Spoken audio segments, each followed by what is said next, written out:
Steve Lien, a 1973 Montrose graduate, is the recipient of the 2025 Special Achievement Award in recognition of an incredible 33-year engineering career with Boeing, formerly McDonnell Douglas. He split time working in the F-15 electrical group and tactical electronic warfare systems the first 10 years. When new threats were developed by enemies, Steve and his teams were tasked with the tactical problem of countering those threats to save lives and make the offensive-defensive system for the United States strategically more effective. His projects included supporting missile defense, tactical aircraft and helicopters, surveillance platforms, Navy surface ships, counterterrorism, space-related programs, and homeland security. In 1971, Steve became the new kid walking the halls at Montrose McCoy High School when the Lien family moved over the Christmas holiday from Flint Beecher schools. He played baritone in the band and was an equipment manager for the Montrose varsity baseball team under Coach Frank Fear. Steve endured the next 4 years with the frigid Lake Superior State University winters in Sault Ste. Marie, Michigan. He graduated in 1977 with 2 degrees, a Bachelor of Science in Electrical Engineering Technology, and an associate degree in Computer Engineering Technology. The resumes went out. The rejection letters came back when the job offer from McDonnell Douglas arrived. Steve anxiously moved to St. Louis, grabbing a spot on the floor of a friend's apartment, along with 15 fellow graduates, until an apartment became available. When he shopped for his first car, a silver 1977 two-door Buick Skyhawk, even without any credit established, the smiling salesman said, "If you work for McDonnell Douglas, you're as good as gold." At age 20, Steve eagerly walked through the doors at McDonnell Douglas and never looked back. He got his feet wet by hand-drawing the electrical schematics and installation drawings for the F-15 aircraft, per the F-15 design manuals.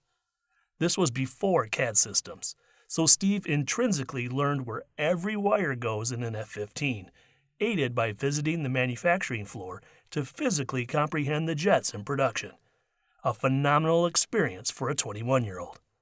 The engineering and manufacturing facilities were located at Lambert St. Louis Airport. At that time, a dozen F-4s and F-15s moved from the production line to the flight test ramp monthly, along with the new F-18 aircraft. The Missouri National Guard also flew their F-4 and F-15 aircraft on the other side of the airport. Steve never tired of watching the daily flyovers. It was an air show every single day.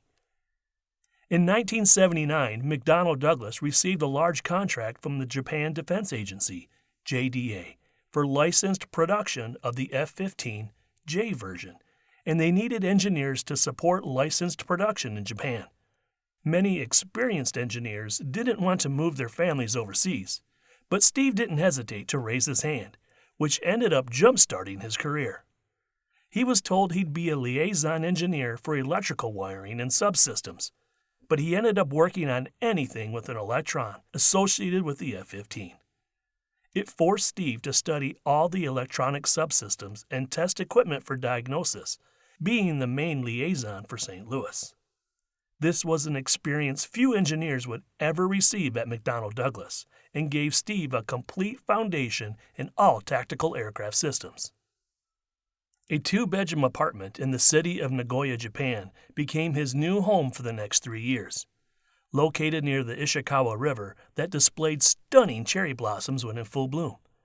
Steve immersed himself in the Japanese culture and quickly acclimated to travel throughout Honshu, on the main island, and Kyushu, Japan's South Island. He soon became a sushi fan and befriended the owner of a local restaurant, with his Japanese dictionary in tow. He became friends with a group of affluent businessmen that were regulars. One was an architect and a Boy Scout master who involved Steve, making him an honorary member of the troop. His co-workers frequented Country Joe's for Western music. Within a month, Steve joined the Nagoya Cats and Dogs Square Dance Club, where he attended jamborees at other central Japanese cities. They coerced Steve to learn a few square dance calls because they liked hearing real English calls, not Janglish. Steve met his future wife, Fumie, at one of the sayonara parties they held when engineers returned to St. Louis. They married in February 1981. His father-in-law was head priest of a Zen Buddhist temple in Toki, creating a new level of cultural immersion. Steve became a father while in Japan, when their oldest son Jimmy was born. Steve had a very fulfilled life during his 3 years in Japan and became a small ambassador. Upon his return to St. Louis, Steve joined the F-15 Electronic Warfare Group. These were systems to defeat the enemy fire control and weapon systems. He quickly learned about radars, infrared systems, and how to defeat them. By age 26, Steve became the subsystem engineer managing over $120 million in forward fit and retrofit of a fully automated countermeasures dispenser system for the F-15 fighter jet. After 10 years on the F-15, Steve took an assignment in advanced engineering, later evolving into the Phantom Works, where he spent the next 23 years. His security clearance sanctioned his work with the Pentagon and every branch of military service. As a project engineer, he worked with advanced next-generation military electronic hardware and software systems with top government, industry, and academic institutions in the United States and some foreign partners. Collaborations including the Air Force, Navy, Marines, Army, Missile Defense, Space, Intelligence, Coast Guard, Homeland Security, and law enforcement programs. After Desert Storm, it was realized that communication systems did not interoperate between services and capability for higher precision targeting was needed. Steve's projects greatly improved these objectives for improved situation awareness, targeting accuracy, and self-protection for returning home safely.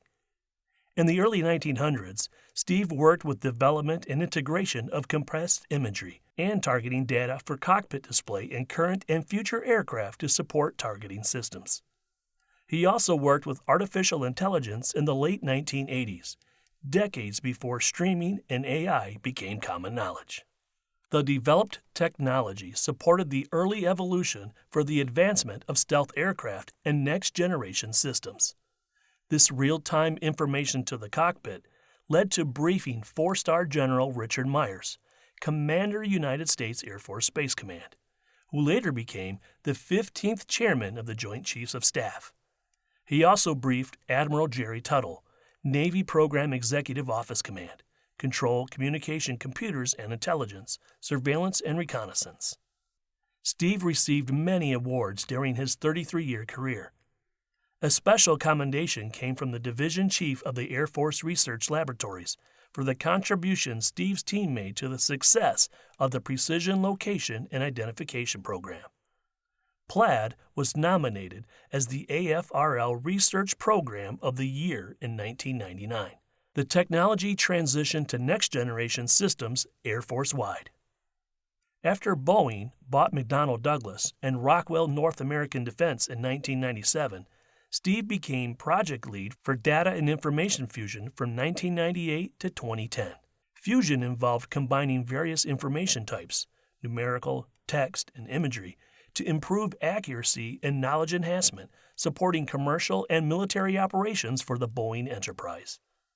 Steve was elected to the Boeing Technical Fellowship as an Associate Tech Fellow, a distinction granted to only 1% of 170,000 engineers. He sponsored 2 large data and information fusion colloquiums for Boeing and top experts in the country.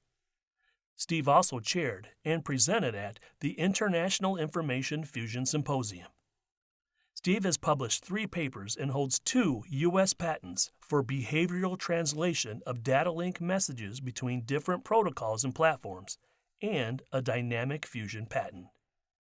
When Steve retired in 2010 at age 55, he still had much to share and created 6 briefings that cover how he used his education in his career. He has been a recurring speaker on LSSU campus, guiding undergraduate students annually from 2011 to 2024, and Michigan Tech and Missouri colleges guiding undergraduate students, paying it forward. Steve is involved in community service by caring for troops assigned to Fort Wood and accrued over 4,000 volunteer hours transporting patients for Cox Health medical facilities. Steve actively promotes science, technology, engineering, arts, and math, STEAM education, and serves as section chair for the Southwest Missouri Institute of Electrical and Electronic Engineers. Steve and Fumier divorced after being married for 23 years. He later met and married his wife Nan in 2019, residing in Halfway, Missouri. They co-own the Etsy online Hominy Creek Market, a vintage goods store. Steve is the father of 2 sons, Jimmy and Bobby, who blessed him with 6 grandchildren. Jimmy is married to Linda and has 4 sons, Kenzo, Kazi, Ren, and Makai. Bobby is married to Talena, and they have 2 daughters, Violet and Scarlett. His parents, Alan and Pat Lien, still reside in Montrose after 52 years. They raised 3 smart children. Steve is the oldest and graduated 9th in the Montrose class of 1973. His sister, Terry Lien Edwards, was the 1974 Montrose valedictorian, and his brother Brian Lien was the 1980 Montrose salutatorian. Along with his family, the Montrose community is captivated by Steve's all-encompassing 33-year adventure in technology. We proudly welcome Stephen Lien into the 2025 Montrose Sports and Community Hall of Fame with the Special Achievement Award.